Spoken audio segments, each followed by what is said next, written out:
بسم اللہ الرحمن الرحیم۔ السلام علیکم۔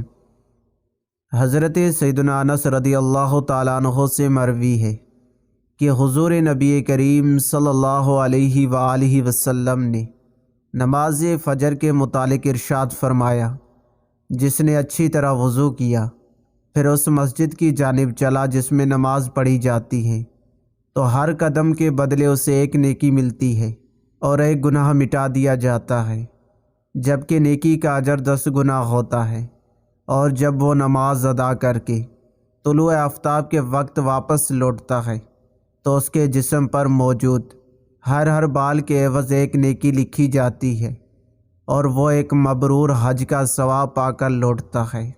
لیکن اگر وہ وہیں بیٹھ جائے اور نفل پڑھتا رہے تو اس کے ہر جلسہ کے عوض 10 لاکھ نیکیاں لکھی جاتی ہیں، اور جو نماز عشاء ادا کرے اس کے لیے بھی اسی قدر نیکیاں لکھی جاتی ہیں، لیکن وہ عمرہ اور حج مبرور کا ثواب لے کر لوٹتا ہے۔ اللہ تعالی ہمیں اس حدیث پاک پر عمل کرنے کی توفیق نصیب عطا فرمائے، آمین۔